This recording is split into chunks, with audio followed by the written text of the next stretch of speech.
अस्सलाम वालेकुम, क्या हाल है? ठीक हो? ए थोड़ी ईद जी ठीक है ना? मैं आऊंदा नहीं कार दा सीन ना पानी मारिए सो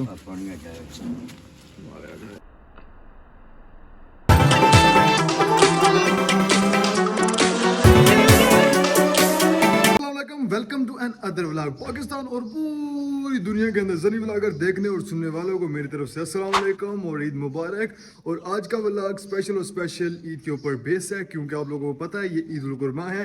और ईद उल कुर्बा के ऊपर एक चीज़ नोट की जाती है कि लोग ध्यान देते हैं बकरे के ऊपर, लोग ध्यान देते हैं गोश्त के ऊपर, लेकिन उस चीज़ पे ध्यान नहीं देते जिसके ऊपर ध्यान देना चाहिए।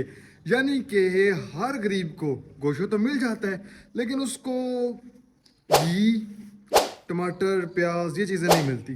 तो सबसे पहले कुर्बानी करने से पहले, ईद पढ़ने से पहले मैं पहले ये चीज़ क्लियर आउट करूंगा कि सबको थोड़ी थोड़ी ईद दूंगा, यानी कि जितने भी मुस्तहिक लोग हैं, ठीक है, उनको ईद दूंगा। ईद देने के बाद ताकि वो अपनी चीज़ें खरीद सकें, उसके बाद फिर कुर्बानी करूंगा, कुर्बानी का गोश्त फिर तकसीम करेंगे। तो आज का बड़े यूनिक होना। सबसे पहले तो ये काम कवर करते हैं, उसके बाद फिर ईद पढ़ने चलते हैं। Let's go.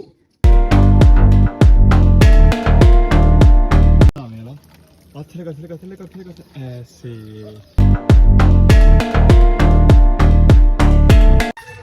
अस्सलाम वालेकुम, क्या हाल है? ठीक हो? ए थोड़ी ईद जी ठीक है ना?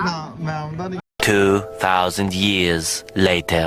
वैसे अव्वल तो आपको सब दिखाते रहते हैं कि हमारा ये बकरा, ये जानवर, और अभी मैं भी आपको अपना जानवर दिखाता हूँ। पहले तो एक छोटा सा बकरा है, ठीक है, और अभी आपके सामने मैं उसी को दिखाने लगा हूँ। चेक करें ज़रा।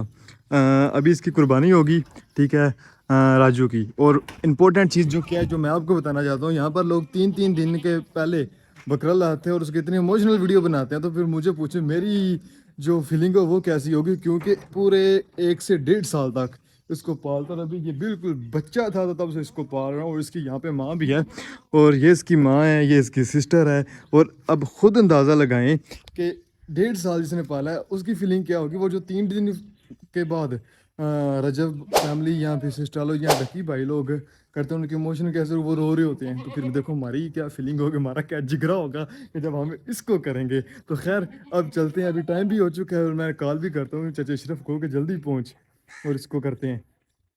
अभी उस चाचा अशरफ को कॉल करते हैं, तो देन बाकी स्ट्रक्चर सीन बाद में करते हैं। अभी चाचा अशरफ को कॉल लग रही है। A few minutes later.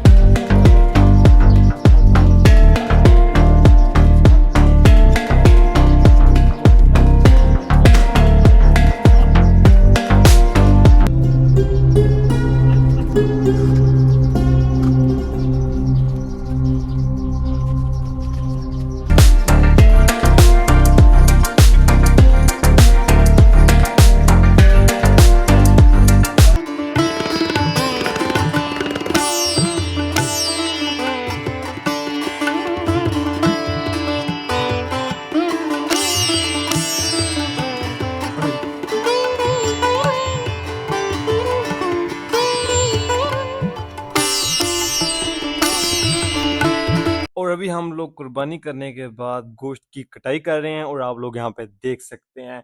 और मैंने काफ़ी ज़्यादा सीन्स ऐसे हैं जिनको कट ऑफ किया ताकि यूट्यूब की कम्युनिटी गाइडलाइन की वजह से।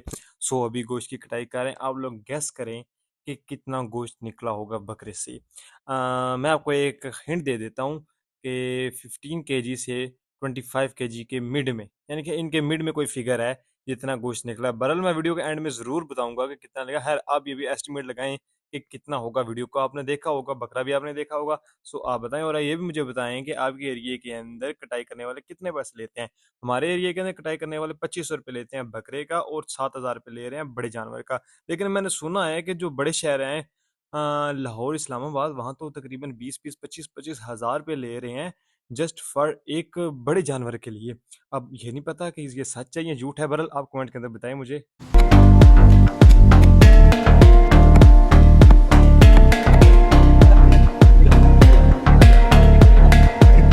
एट दी एंड गोश्त करके उसको तकसीम करके, और अभी मेरी सिचुएशन देख सकते हैं क्या बन जाओ। अब सबसे पहले तो मैं जो किया हुआ है उसको खाते हैं और बाकी बातें बाद में करते हैं।